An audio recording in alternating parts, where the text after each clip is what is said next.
What if I told you that learning redstone isn't as hard as you think it is? It might seem like this overcomplicated part of Minecraft you can never really understand. But it doesn't have to be that way. You don't always have to pretend that the redstone tab doesn't exist in creative mode. That's why, in this episode of Minecraft Hardcore Skill Tree, after learning how to build and how to survive, we'll be moving on to the third skill, redstone. Building a clock tower in the middle of the village we built in the last episode. If things get complicated, don't worry. I'll be here to hold your hand and guide you all the way through. But first, we need a storage system. The first and most important thing with a redstone project is starting with an organized inventory. You know what they say, clear space, clear mind.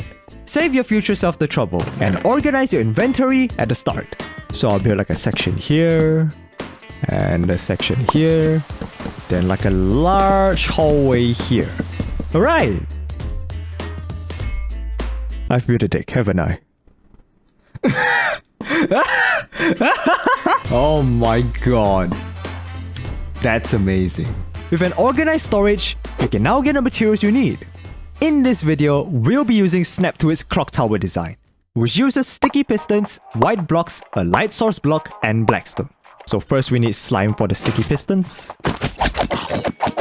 Okay, that's done. Next we need a white block, which means I'll have to use concrete.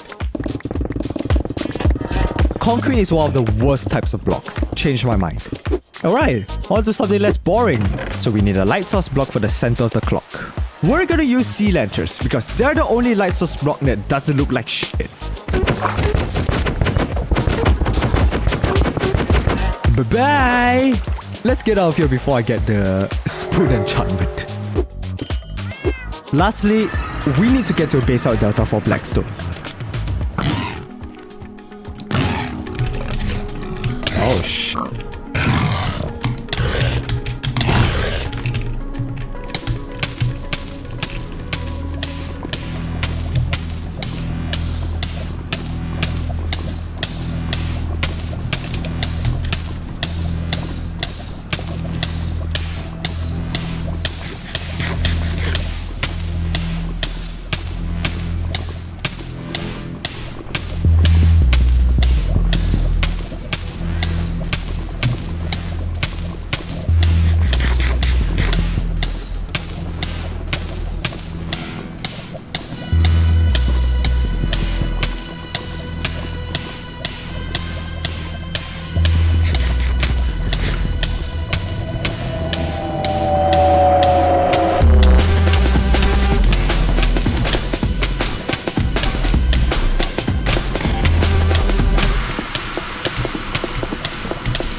Oh. Holy shit. My head's a slipping drink. Almost died for this, but we got it. That lava incident gave me some really severe third-degree burns. Help me pay my definitely real Minecraft hospitalization fees by donating through super thanks. Thank you. With everything you need perfectly prepared and neatly arranged, we can finally start working on the clock.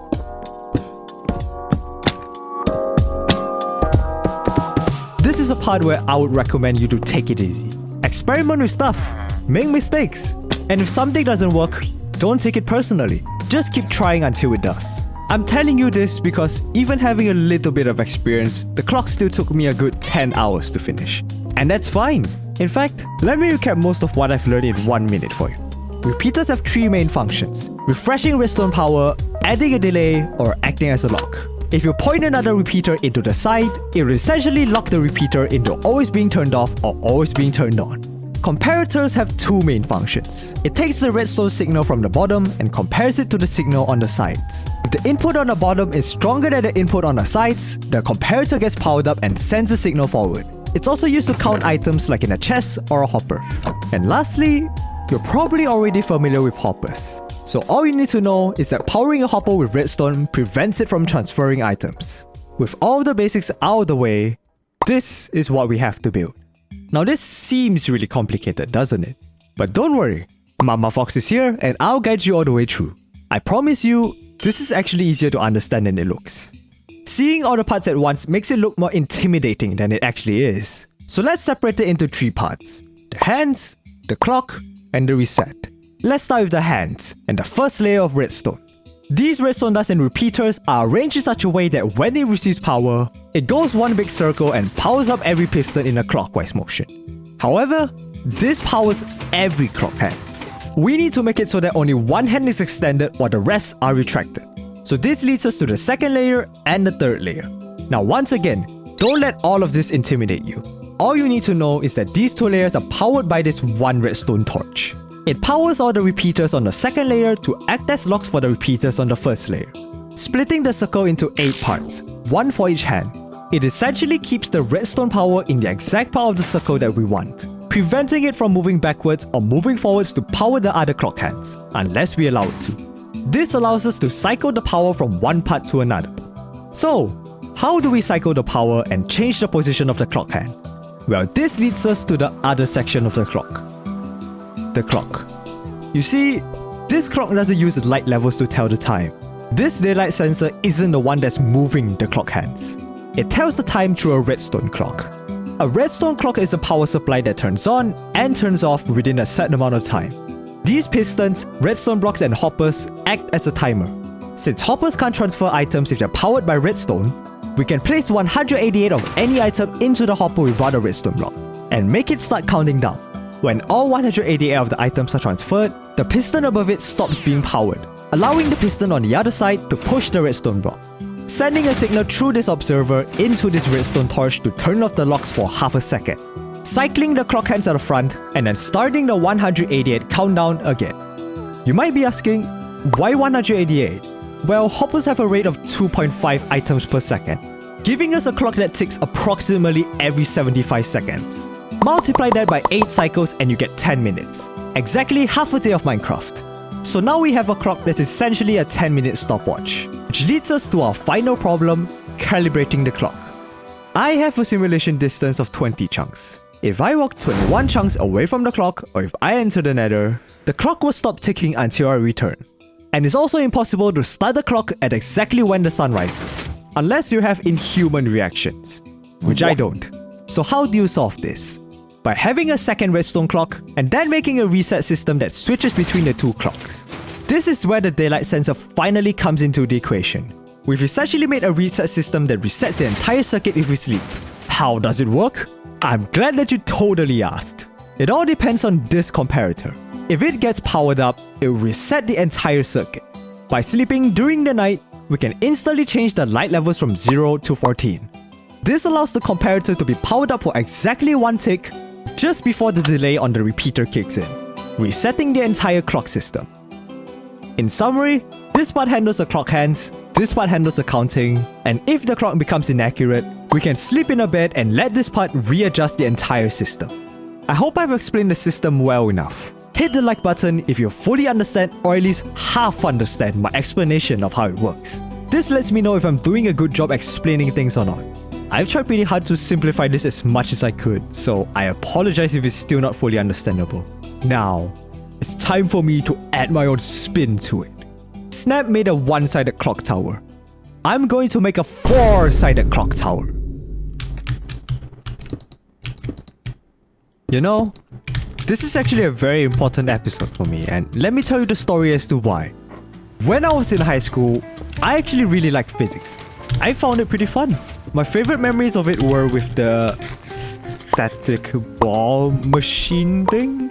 But I would later fall out of interest with physics because it started to get so difficult that it stopped being fun.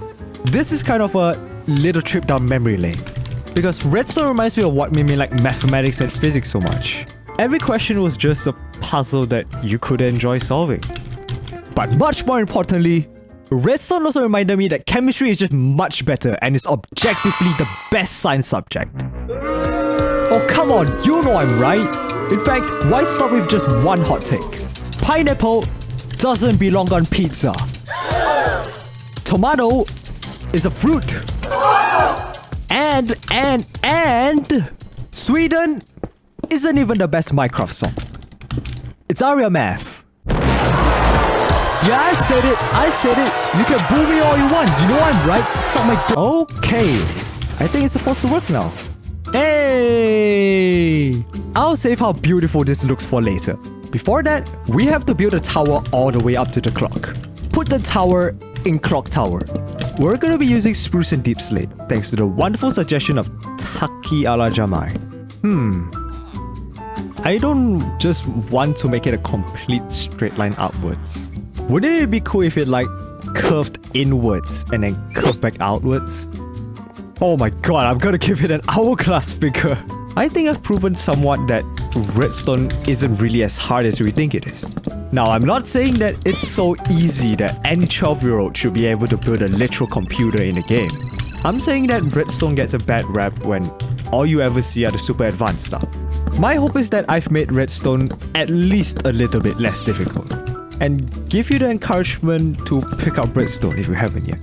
It might be a little overwhelming at the start, but things will get better.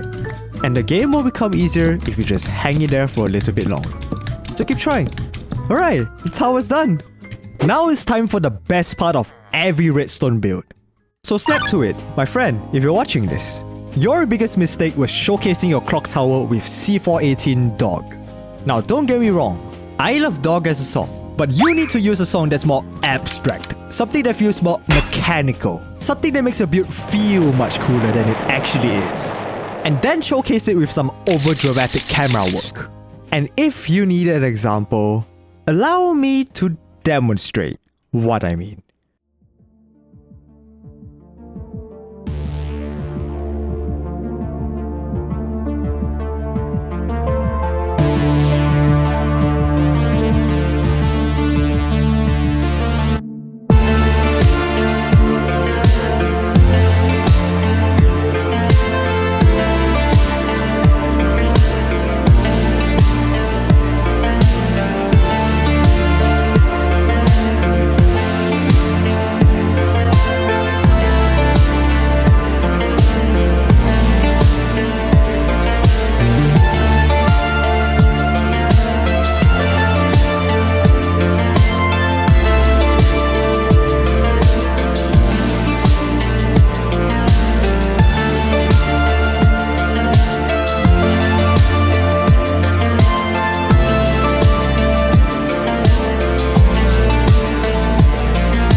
If you've enjoyed this video, then you'll also enjoy this video where I defended a village from a raid with 1002 foxes. I'll see you there. Huge thanks to Don Sonic, ElliotZeal and Ridiona for their super thanks.